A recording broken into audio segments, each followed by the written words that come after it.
everyone, and welcome to From Nowhere to Nothing, Ontological Oxymorons. I'm your host, Joel Bouchard, graduate student in education at Liberty University, and with me is Mr. Norman Gayford, professor of English and philosophy at Genesee Community College.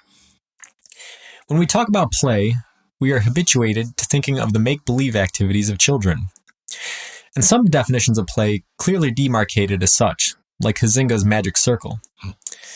Other definitions are much broader, making intrinsic motivation the primary determinant. When we look at colloquial language, we get an even more complex picture. Our cultural icons are football players, guitar players, and actors playing roles. Clearly, play is a serious matter. All right, so we're going to head into something a little bit lighter than our recent topics. But as the intro would kind of indicate, not really any less important. No, not at all. So, what is play? How do we define that? Well, I know you've done your due diligence and looked up all kinds of things, and as you know, I've reviewed a number of things. But for me, at one level, at the start, play is that activity which is chosen, which brings joy and delight, perhaps distraction from the usual, an activity that is thoroughly engaging of some element of your creative self, whether it's your humor, your arts, including music, an activity that rejuvenates you by reminding you that your life is not just about work. All right, so right there we have, there's a lot to that, right? And that's the thing, is trying to define play is hard work. Yeah, it is. There's a lot of different opinions out there, and the one I just mentioned, I don't even know if I'm saying his name right, but Huizinga there, he has like the foremost work, writing on play, mm-hmm. And his definition of it is very long. Yeah. But it's mostly focused on what we would consider a fairly traditional definition of play. He references the activities of children, the magic circle, which is essentially saying, the outside world doesn't exist. We have our own world here with its own rules, and we're making believe, that sort of thing. And so that seems pretty uncontroversial as an example of play. But to define it in those narrow of a terms, I think a lot of people would say, okay, well, yeah, obviously that constitutes play, but that seems to be one aspect of it, but there's a lot of other ways you could look at it. But the problem is when you start widening the definition, you come into different issues as well. So like one of the, probably the most loose definition that I read was essentially just saying, basically, it's anything somebody does for intrinsic motivation, for their own enjoyment. Mm-hmm. And if you look at it at that sort of level, then there's a lot of different things that become play. What we're doing right now becomes play because nobody's paying us to do this. We don't have sponsors or anything. We're just doing it for fun. So this would be considered play, or almost. I was trying to think about it. All right, I'm going to school, right? I'm going to school for a master's degree. Now, could I achieve financial gain from that? Yes, but I don't intend to. Mm-hmm. And if I don't, then basically the only reason I'm going is for intrinsic.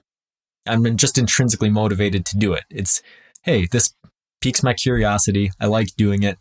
So almost that could be considered play.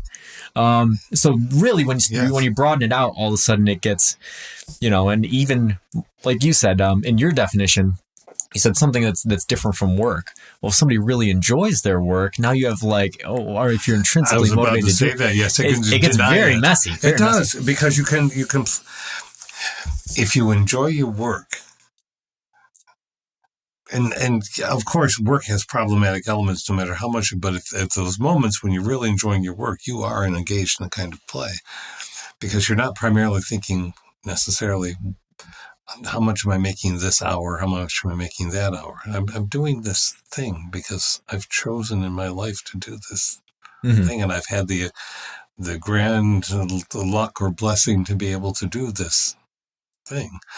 There's a book that so influenced me on this. It's called, it's by Diane Ackerman, who's a poet, a creative writer. She writes remarkably about science. And Joel, back to one of the classes you took with me, I don't remember if at that point, I have used Diane Ackerman's books sometimes. And she lives in Ithaca and teaches at Ithaca College and sometimes I think at Cornell. But her book, Deep Play, here's what she says. Deep play arises in such moments of intense enjoyment, focus, control, creativity, timelessness, confidence, volition, lack of self-awareness, hence transcendence, while doing things intrinsically worthwhile, rewarding for their own sake. Deep play feels cleansing because when acting and thinking becomes one, there is no room left for other thoughts. So she adds the word deep, and a lot of psychologists too. Deep play is that which is so completely engaging. Yeah, that's real interesting. Because I think that, if you look at it that way, it's almost like play is almost kind of a mindset. Yes. And then I think that different people experience different amounts of it. And, may not even think of it as being a specific activity. So let's try to put some boundaries on it. Sure. So play has to be intrinsically motivated, right? There can't be an extrinsic motivation to play, can there? Do you think? Well, I can think of one right away. When a parent says, tell you, go play. You're a kid and the parent wants you to go play.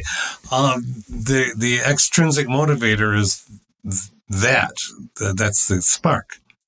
But then as a child, if you you start puttering around and messing around and find your way into telling a story you didn't even know you were going to tell, or throwing sand or whatever it happens to be. I'm watching my granddaughter do so many things now that are playful and finding humor but it doesn't just happen with everybody just because of the extrinsic motive. So you can have an extrinsic motivation to put yourself in the place where play can happen. But that doesn't necessarily mean it's going to. Yeah.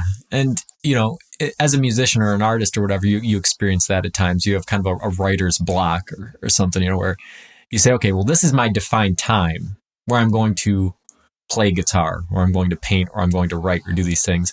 And then nothing really comes to you, And so I guess what would the antithesis of play be? At first I was going to say boredom based off of your, the scenario you brought up. Because if your parent tells you to go and play and you don't really feel like playing, then you're probably just going to be bored. But as an adult, it's probably something a little bit different, right? If you're actively trying to play and you can't, like nothing's coming to you, yeah. What is that state of mind, So it requires more than just intrinsic motivation, I would say. That it does. You can't just want to play and play.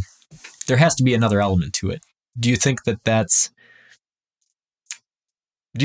has to be a hypothetical element? What do you mean by that? So let's, the magic circle. Let's talk about the magic circle, right? Do you think play necessarily has to be imaginative? That's a really fine question. All right. Let's try some things, and then you tell me whether there's imaginativeness involved in it, which doesn't mean we're not going to take on every possible thing that could be play, but you pick up a ukulele and you start randomly strumming it and then humming and does that? Yeah. I think that counts. Okay. I'm reading a book, and I find that I haven't turned a page, but I've been sitting there, and I know that I've been in a different place with imagining characters. I drive down the road. I shouldn't do this, but I think most of us do. And then I start hearing music, humming lyrics, something because of the mood that I'm in, even if I don't have anything turned on in the car. Right. So you're saying that play probably does require an imaginative element. I would agree with that. And I think that there's very, I think there's constraints on it though. The way I'm thinking about it is that, okay, let's say you got a plot of land, right? You're looking at this plot of land. If you use your imagination, you can pretty much put anything there you want. Yeah. Right. But if you put a foundation on the land, then you think, okay, well, then there's probably going to be a building that's constrained to this size, but the building could be anything I want. Well, then if you put up framing for a building, you realize, okay, well, this building's either going to be 1 or 2 stories and it's going to have this many rooms and the rooms are going to be this size, but I can decide where I want to put a kitchen if it's going to be a house. Or a window. I could put a window on the floor. I could put a window in the ceiling. So you build the house, and then after you build the house, you think, oh, okay, well, now I can decide what colors I want to paint the walls or what kind of flooring I want to put in, and that sort of thing. After you put that stuff in, now you're really getting into furnishing and that sort of thing.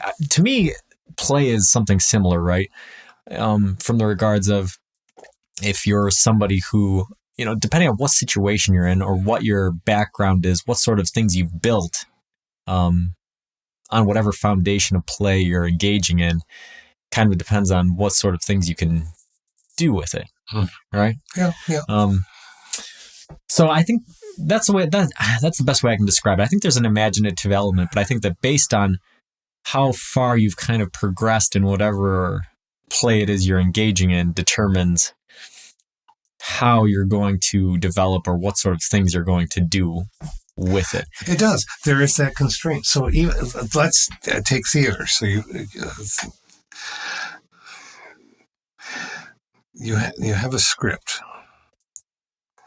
Now maybe you made the script. Maybe you're the playwright, and you make adjustments after you find a cast of actors, or you have discussion with the actors, or the actors and puppeteers, and if it's puppeteering, acting, and the playwright adjust because of, or they decide they need a different puppet, or they decide they need a different character. But eventually, you still have the through line, you still have the arc of the story, and as it's taking shape. But once that's done, and another troupe or another group, or you indeed later put the show on again, almost inevitably, invariably, because of the nature of creative ability, you're not going to do it the same way. There are going to be different interpretations, and that's play. As a matter of fact, that almost seems to be the most important part of play to me, right? Because you can be somebody who's technically good at a lot of things. If you're a technically good musician, you could start writing something. But like you were saying, inevitably, as you go along, things are not going to unfold the way you think. And if you don't have the imaginative ability to adjust, you're not going to be successful. Mm-hmm. And the same thing with, like you were saying, if you're putting on a show, you're going to have to adjust to certain things. Or you think of our athlete heroes, right? There's plenty of athletes. Every year, you'll see athletes come in who are perfect physical specimens, and they never really develop into much of anything. Or you see other ones that aren't really athletic specimens, but then when the time comes, they know how to interpret situations and they execute things just right, and they become legendary athletes, right? So there's that kind of intangible sort of element where it's not about technical proficiency. There is an imaginative element. You have to be able to take what you have in the scenario and you have to reimagine outcomes. So that brings me to another question, which seems very kind of paradoxical. Does play have to be challenging? Oh, yes. That one I'd answer almost immediately. And I can just imagine faces, and I'm imagining people frowning, saying, "What?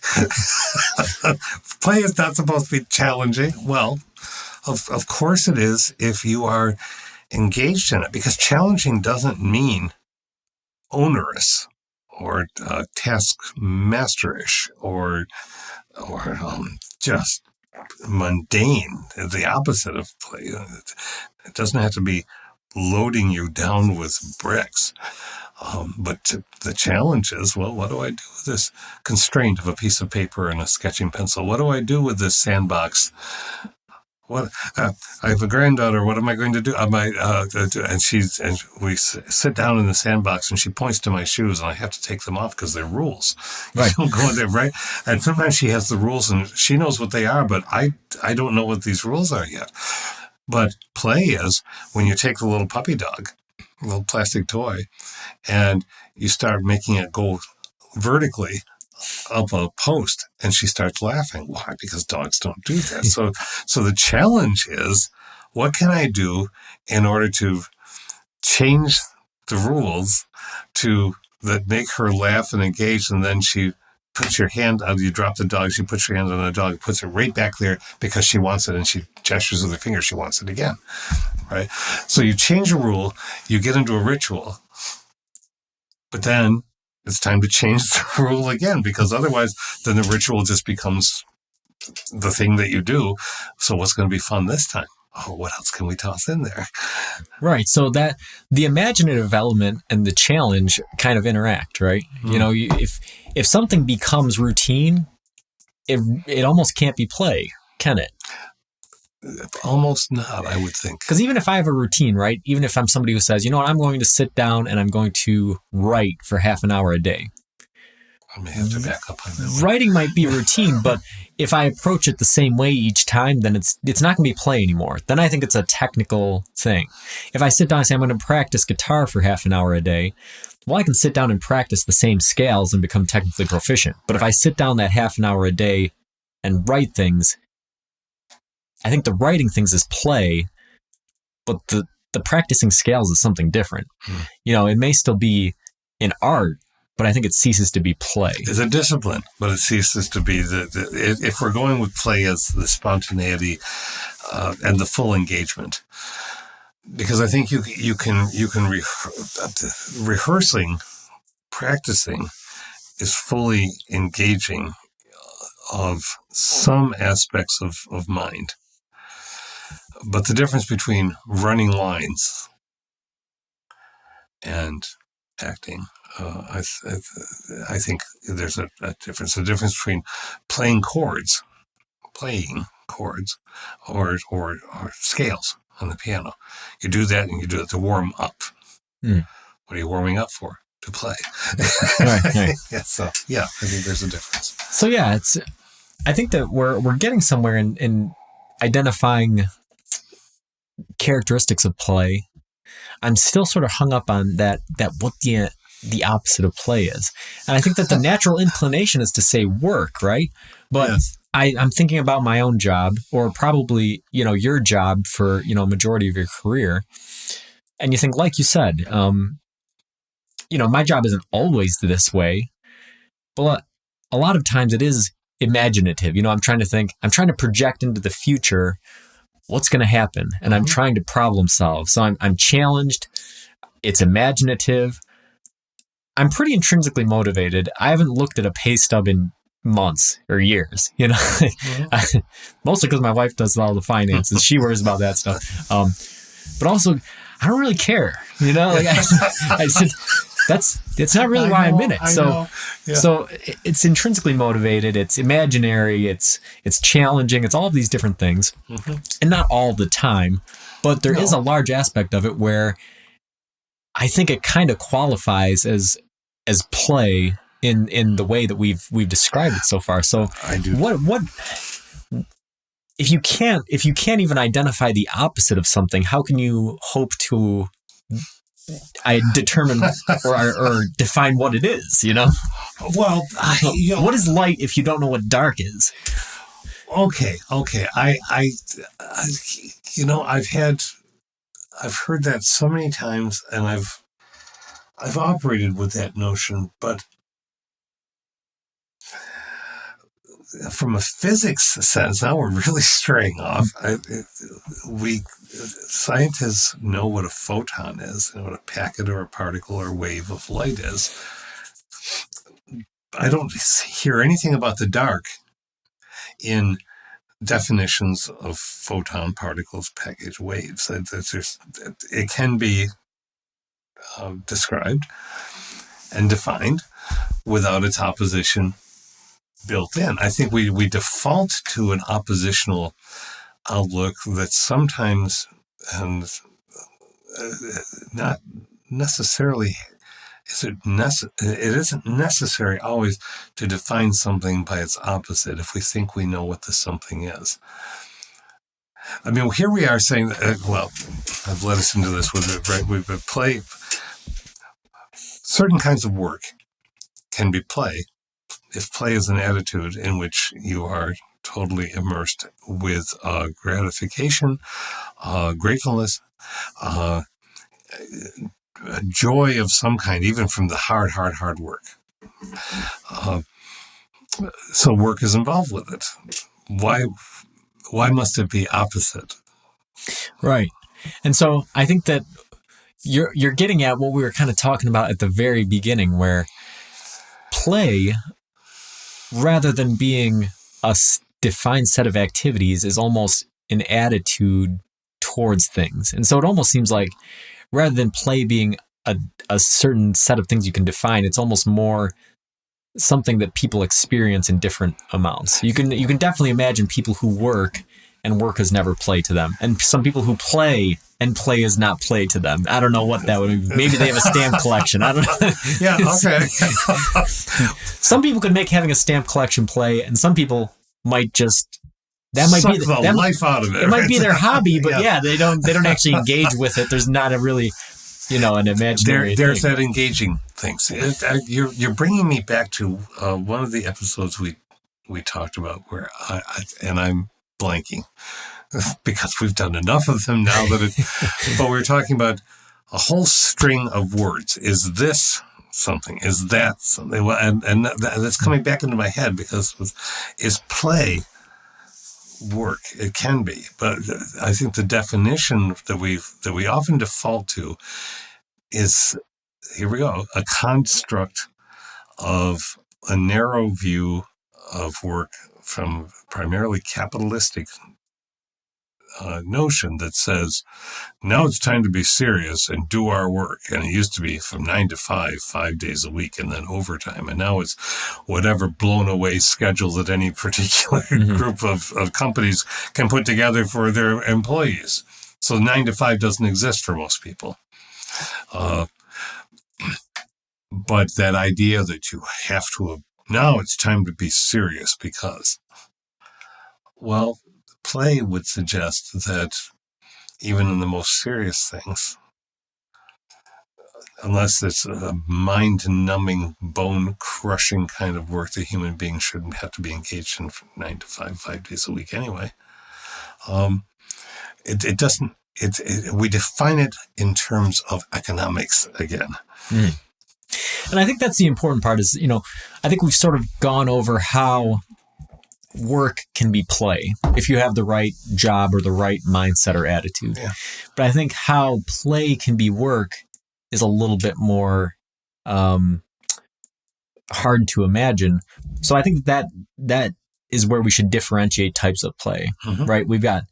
There's games, there's sports, there's art. You think about professional sports, that's one where you can easily imagine how play can become work. An athlete is playing a game. There's not really anything about professional sports that is necessary. There's entertainment is necessary, right? I think that it's people need psychologically we need to play. So yes, we need to have that intrinsically motivated, imaginary thing. But the actual players, the ones who are engaged in the play, you hear about it. Some players will get to a point in their career where they say, this is too difficult on my body. I've made so much money. I've done all these things. It's not enjoyable to me. I'm just working. Mm-hmm. And I think that's kind of how play can become work, Yeah. If you lose the element of the joy of it. Right. So let's talk about some formative elements. When did play develop? What is the purpose of play? I'm not even going to touch the first one. Yes, I will. Going back to something else we mentioned once, I think play developed probably back when the teenagers of 10,000 years ago were mocking their hunting parents by drawing ridiculous figures on the caves of Lascaux. Right. Doing a graphic novel on the walls. I'm thinking it developed before that. I'm sure it probably did, but you go ahead. So if we look at animals, right? There's different animals that engage in play. Oh yes, a lot of different animals, mostly mammals.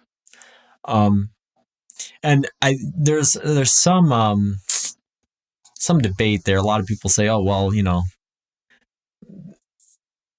a dolphin's not playing with a ball. He's being trained and, behaviorally reinforced or whatever. But scientists have actually observed animals in nature outside of human influence, have seen them play. The one that stuck out to me the most is they saw this thing with chimpanzees where they notice chimpanzees play with dolls, but the dolls are sticks. And so they'll find a stick, and the way that they know it's play is that female chimpanzees play with the sticks, but the males don't. And the female chimpanzees put their sticks in their nests. And female chimpanzees do not play with sticks after they have babies of their own. So these adolescent female chimpanzees are essentially playing mother to these sticks. It's, and that kind of gets at, all right, so we see that something as advanced as a dolphin or a chimpanzee plays in nature. What about a hamster running on a wheel? Do you think that's play, or what is that something else? Oh, I think part of it is. I don't have a great deal of experience with hamsters, but my daughter had a guinea pig once, and I think so. I was sitting on my porch the other day, sipping coffee, talking to my wife in the morning, and we were watching these two rabbits. Young rabbits chasing each other back and forth, and then they'd bounce into each other, and then they'd go in a circle, and this wasn't a mating activity. They kept coming back. There was no ferocity that one could determine. It made you laugh.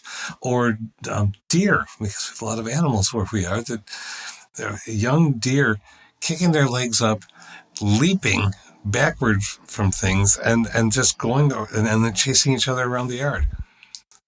Just apparently for the fun of it. Now maybe we anthropomorphize that, but that's, you just open up a huge area with this formative part, because what you described with the chimpanzee, we could easily transfer that to, well, why do we give children kitchens to pretend with? Why do we give them little cars to push and pretend with, so they understand the cars go vroom vroom and you get into them and you drive, and pickup trucks dump dirt, and race cars go round and round, and you put food in the microwave and go beep beep, and so that kind of play becomes social training. Right. And that leads directly into the next part that I wanted to talk about. So exactly. So you look at this, right? And you see in nature, it looks like a lot of play is essential to learning the skills that are going to be needed as an adult to survive. So, you see wolf cubs, fighting and stuff, or kittens hunting bugs. That's all things that they are going to need to know how to do in order to survive as adults. And I think that you pointed out that with human children, there's certain types of play that do the same thing, right? You have a kitchen set where you have a car, or you have all these different things. I remember when I was a kid, we had staircase, and you had the section underneath the stairs. I had an office. There was an Etch-a-Sketch, and there was notebooks all lined up, and pencils and colored pencils and markers and all this stuff. And I'd tell my mom that I was going to my office, and I was pretending I was an architect, and that was my play, right? I go into my office, and I had it all set up just like an adult office, and I'd pretend I was designing buildings or whatever, right? It's funny how that kind of projects into your future, right? Because even as an adult, like, I don't have any ambitions to be an architect, right? Anymore.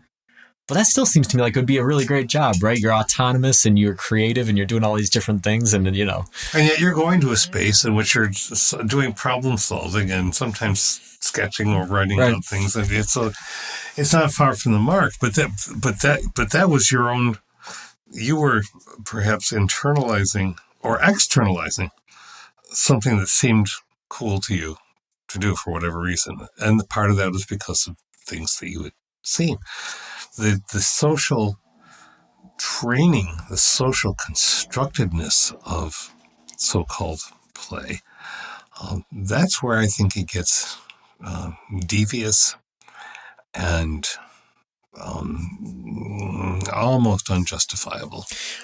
Right, because there are things that the adults right, the adults are projecting things onto children, right? You're creating gender norms, you're creating other things that are shaping the future of the child, right? I shouldn't admit this, but this is not an advertisement. Let's just say this: I stopped at a fast food place, and drove through because I wanted a small order of fries. I was just craving some fries, and plenty of cars ahead of me, and I'd hear the nice voice on the crackly audio ask somebody when they were getting a Happy Meal, still in the 21st century, in 2020, on what toy would you like that, a boy toy or a girl toy? Why? It's unconscionable. You shouldn't be asking whether you want a boy toy. I want a toy. It can be a toy. A kid can play with anything until the parents tell them, oh, boys don't play with that or girls don't play with it. The moment that all of that happens, play goes out the window. It evaporates. And it becomes your job to learn what it is you can and cannot do, are or are not supposed to be. So that's, we've gone into the grim side of what play is about. Right, but now it begs the question, right? Why do creatures play? Is it for, what is the purpose of it? Do you think that it's to learn what you need to do as an adult to survive? Is it for recreation? Is it for socialization? Obviously, it's some element of all of those. But do you think it developed to do one of those things specifically, and it's sort of I think we thought we developed it to accomplish something of utility. I think the back part of our minds that really kind of knew better and said that it's healthy. We wouldn't engage in play were it not somehow vital to our lives. We can mess it up. We can try to control it. We can put all kinds of constraints on what play is. But I think that the deepest part of ourselves recognizes that we need to get away from whatever we are at that moment doing. I would even assert that you can play by getting away from play. When you've gotten caught up in a kind of play that, as you said earlier, becomes almost work, well, then we have to find a different kind of play. Mm-hmm. Yeah, and that's definitely happened to me before. Where I'll get sick of doing something a certain way, so I'll create different rules. Okay, well, now I'm going to do something this way or without using this and see what I can do. Mm-hmm. So. Yeah, my feeling on it is that, looking at nature, right? Play probably developed to help us develop the skills we need to survive as adults. Now, what does that mean? What skills do you need to survive as an adult human? I think it is being able to imagine various futures. Alternatives, yes. So that's the thing is, when I think about things, right, I'm probably one of the most playful adults I know in terms of. I would agree. I'm from always the adults that I know. Right, it doesn't matter what I'm doing. I'm trying to take the thing that I'm doing, and I'm trying to have fun with it, and I'm trying to, imagine how I'm going to use it and stuff. You and I have talked about school, right? You don't get this far into an educational career and not take classes that the title wasn't interesting to you, or not take classes where you and the professor have different personalities, or so on and so forth. Yes. But there's always that element of, well, I'm going to approach this with an open mind and think, well, how is, whatever business principles of this, how could I use that, or how would that apply to something that I actually think is fun, And then having that sort of mindset and going into it, that critical thinking, or it's that imaginative part of it. You can take almost anything and make it into something enjoyable. I think I mentioned it before. I can't remember if it's on the show or not, but one of my favorite movies is an Italian movie, Life is Good, I think it was, where it's in Italian, it's in a foreign language, but it's a guy during the Holocaust with his son. And so to try to shield his son about what's going on as they end up in a concentration camp and stuff, he makes a game out of it. And so no matter how hard things are getting, he always is convincing his son that it's part of this elaborate game that they're playing, right? Yeah. And just a really great movie. But it is kind of an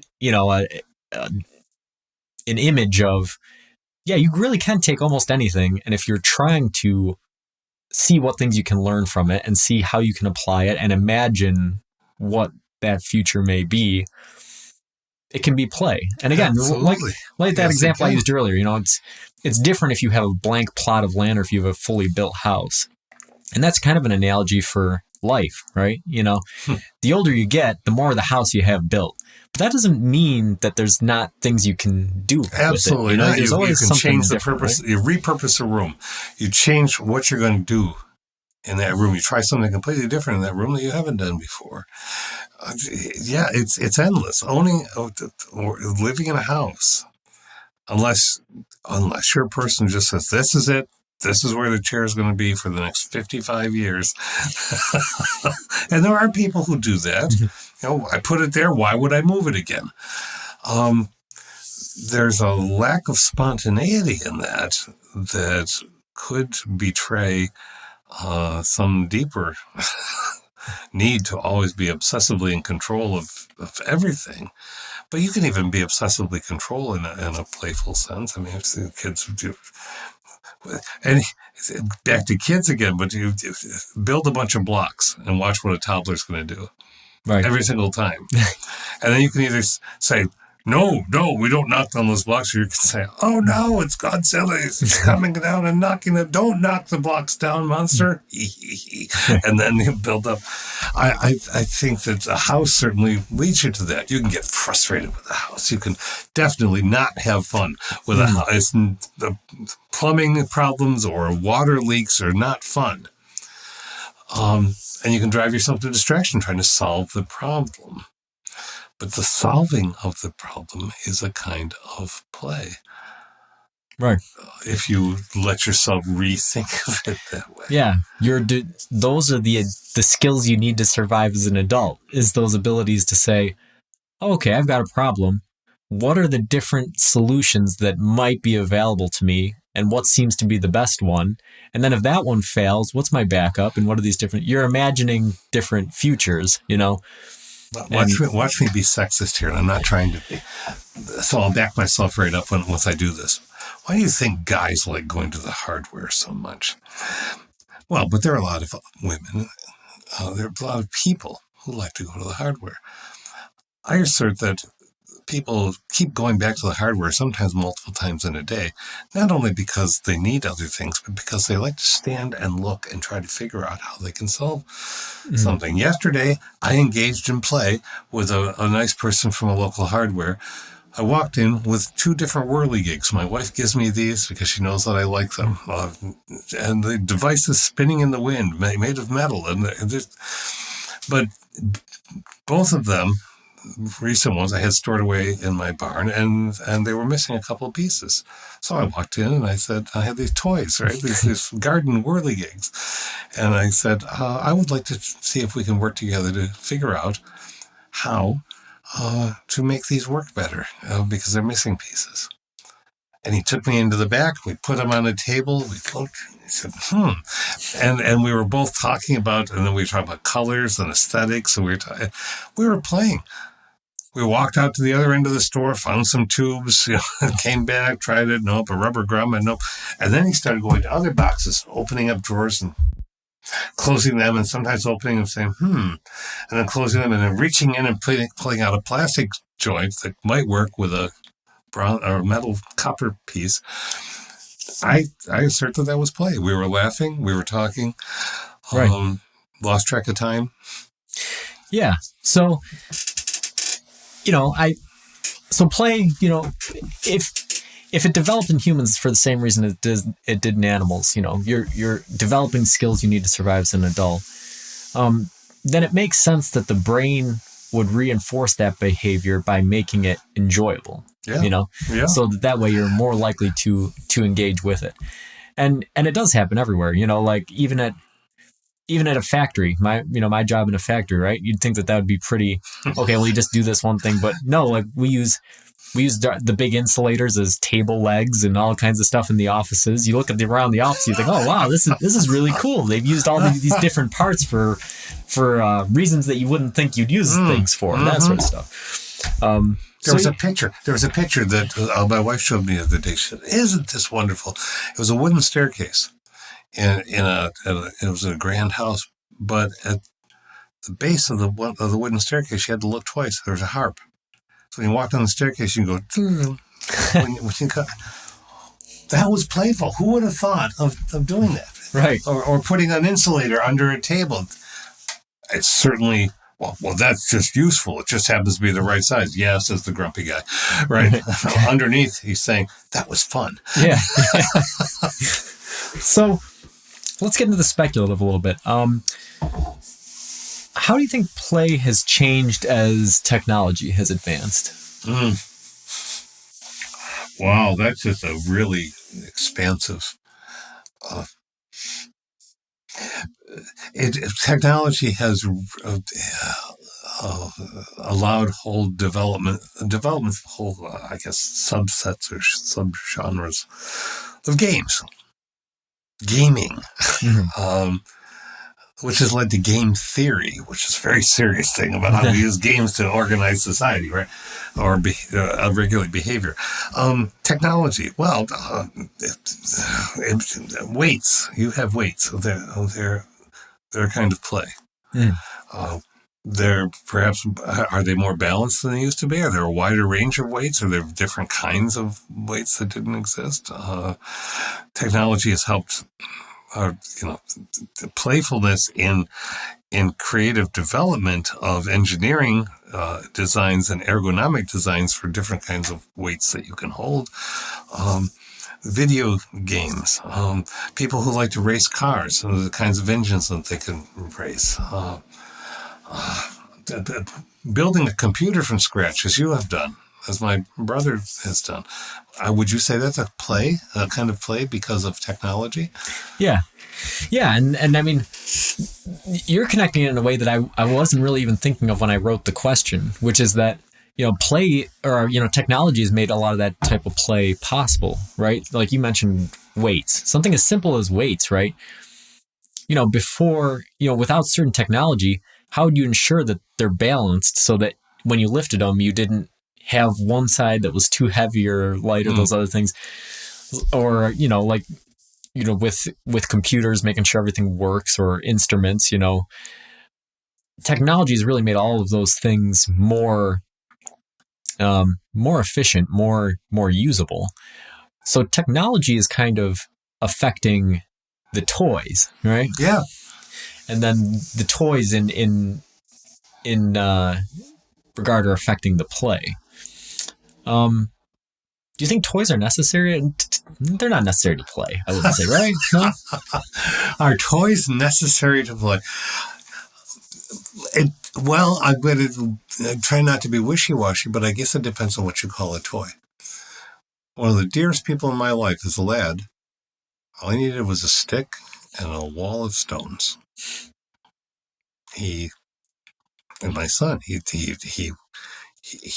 was creating soundtracks in his mind. He was imitating the fight scenes and warrior scenes, and that's it. But all sticks. Happy as a lark with a stick and climbing around on a boulder. Well, teleologically, when we define things by their define things by their intentional use, or by the other ways in which they are actually used. So the teleology says it looks at the design of what is the thing for. All right. Well, the stick wasn't for playing, but it became a toy. I think you could be running around outside without having a toy at all and have a great time in your mind. So yeah, I guess. Though I think I would argue that outside itself has become the toy. Right, yeah. And so that's funny because I was looking up the etymology of toy before we started. And that's really fascinating because I didn't do that. What did you find? So toy, the first usage was found in like the 1300s, and they have no idea where it came from. There's no real... It doesn't go back to Latin or something? No. But there's a similar word across a lot of European cultures. And the definition or the meaning behind these similar words are very disparaging. In a lot of terms, meaning the general consensus is that it just means stuff.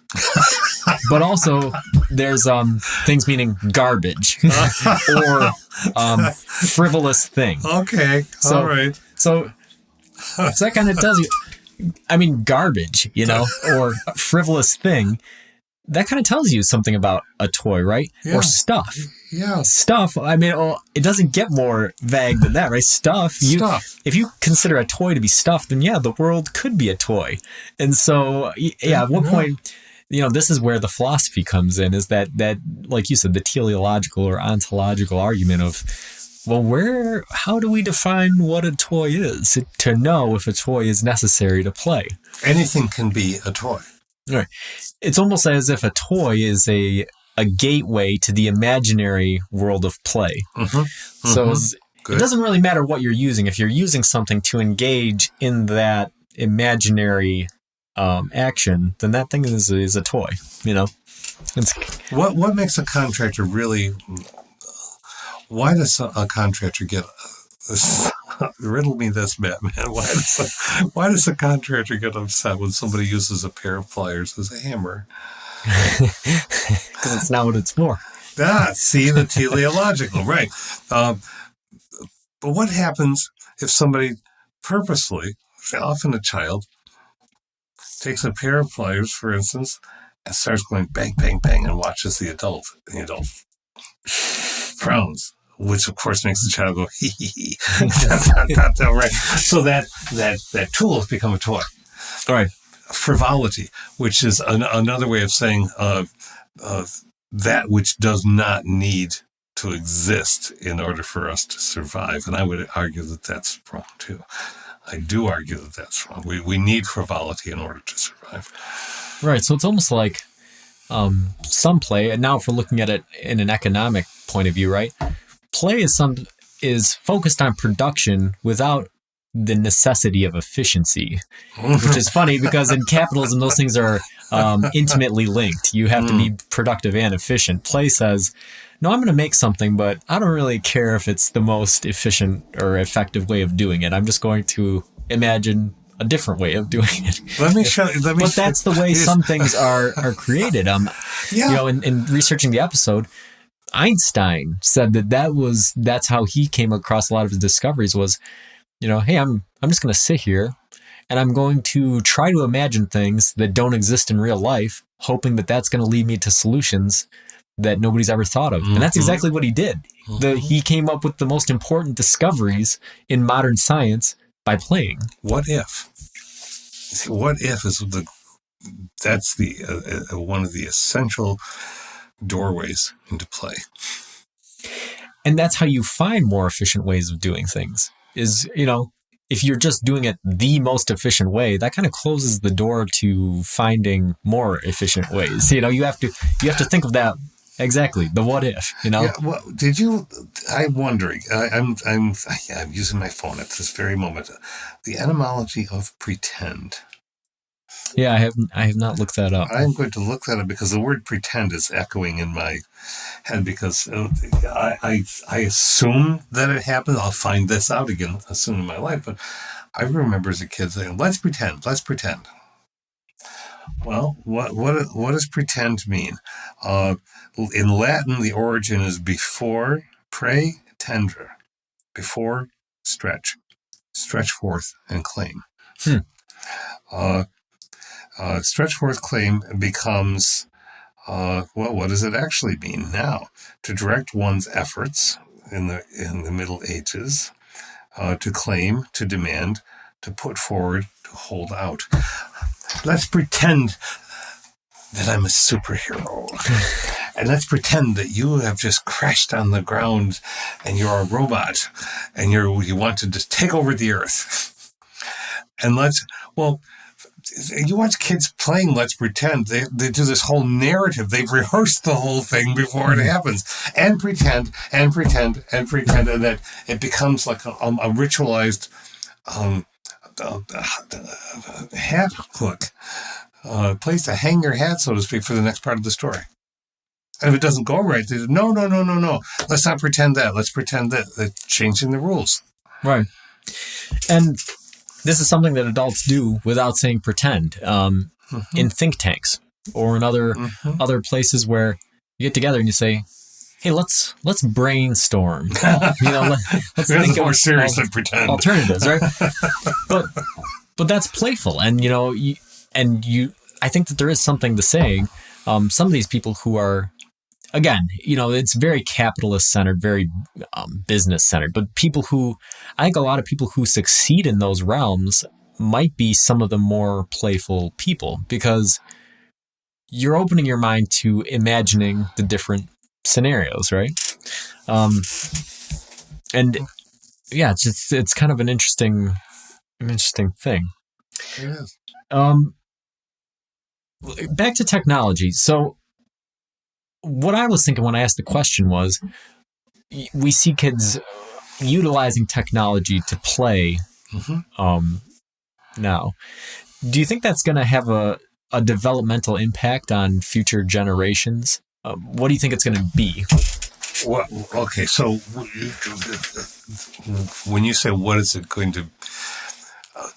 our technology now, how is that going to shape?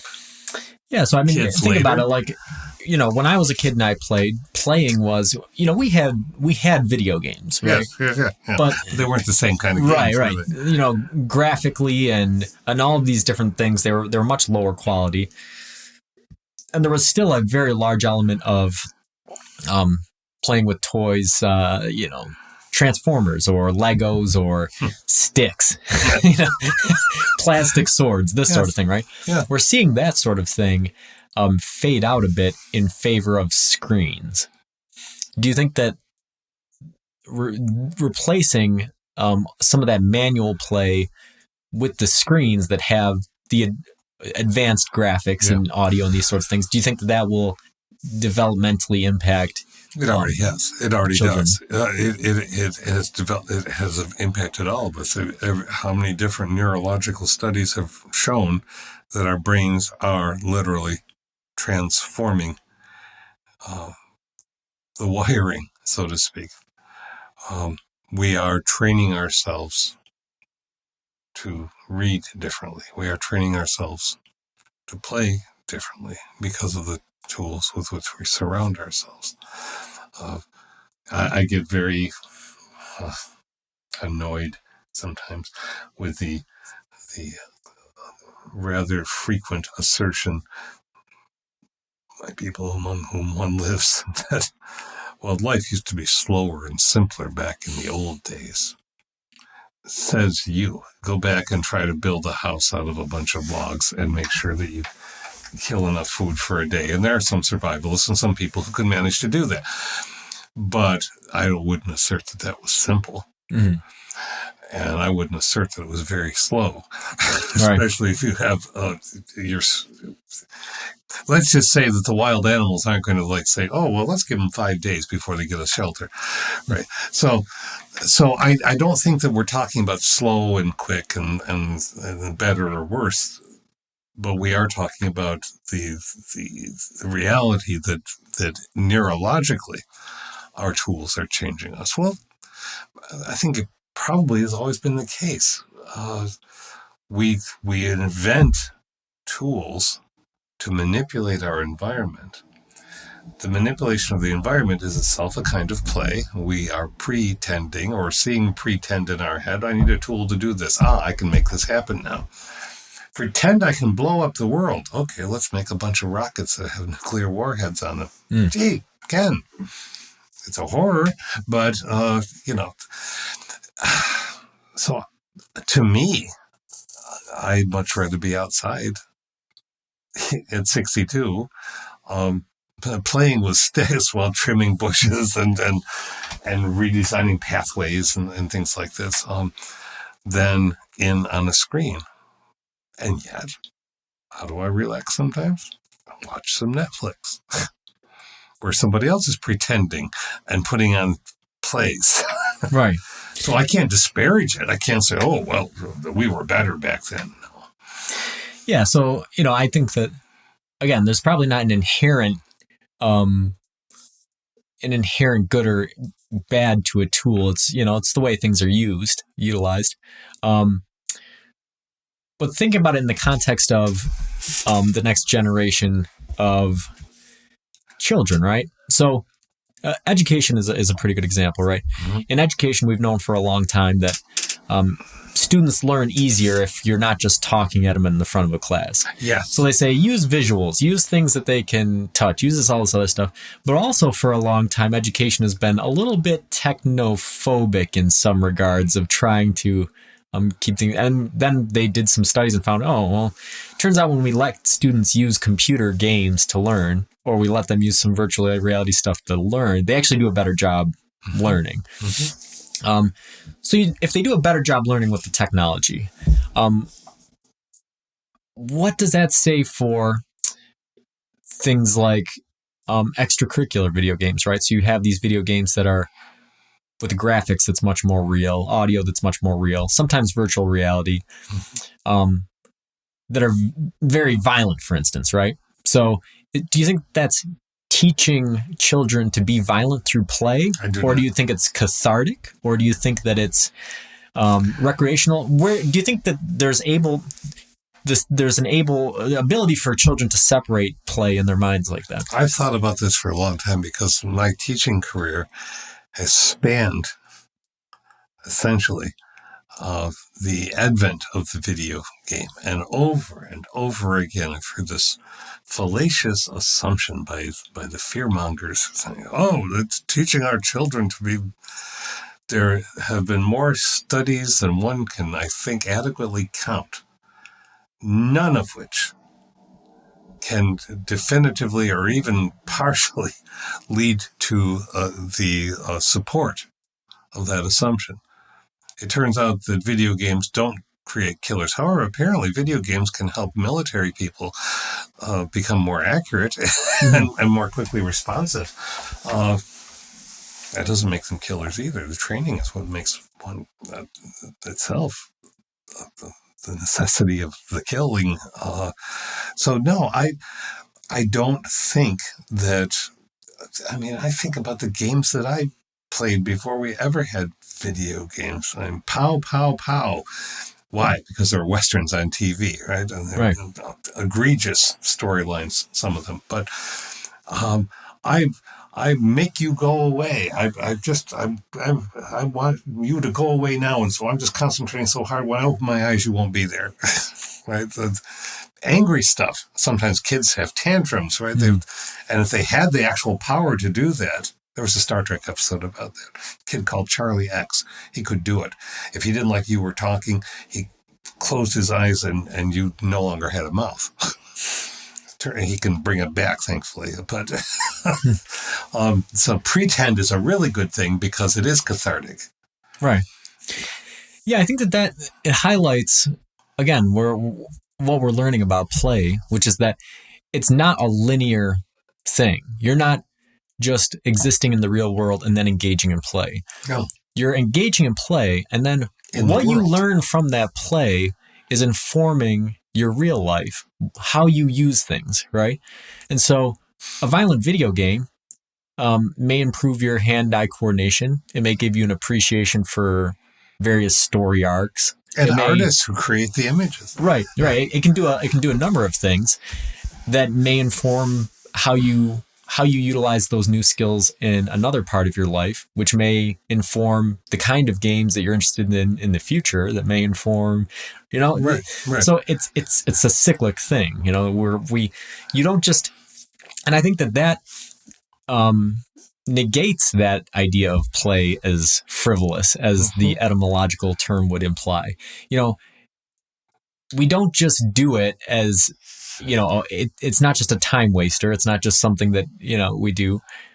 It's an essential thing. We play, and then we're learning things from that hypothetical environment. We're gaining knowledge that we're applying to and if we are, see, this is, and I don't want for a moment to say, well, I just think give kids a bunch of violent video games, let them use the same shooter, RPG game, whatever, all the time. No, because then there's not playing anymore. Then it's just, I've got to keep doing this thing because I'm doing this thing. No, give them an entirely different game. Now try this.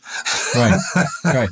And gaming is a whole different scenario. There's a fascinating psychological aspect to that too. And that's another thing where play can become work. You see people who have become addicted to some of the online games and or hiring other people to play their games for them so they get more points. Yeah, the term is grinding. They grind in the game, which is doing just routine, normal stuff in order to gain some kind of currency that will help you advance. And it's, so yeah, there's a whole different dimension to gaming that we could probably do a whole episode on if we wanted to. Yeah. But yeah, I think that it's really covered just how complex play is. It's not, defining it as difficult. Identifying the motivations or purposes behind it is difficult, and identifying, how we use it now, how we'll use it in the future, and what sort of things we take away from is difficult. And not to let something be labeled play that aren't. Right. Kids and adults. Sometimes, it's led to some of the historical contextual problems we have right now. Well, they might not say playing. When kids might say, somebody gets hurt, and I didn't mean it. We were just playing. Can become in adulthood, I didn't mean anything by that. It was just a joke. Right. And it wasn't, and it was much more than, so some things aren't play.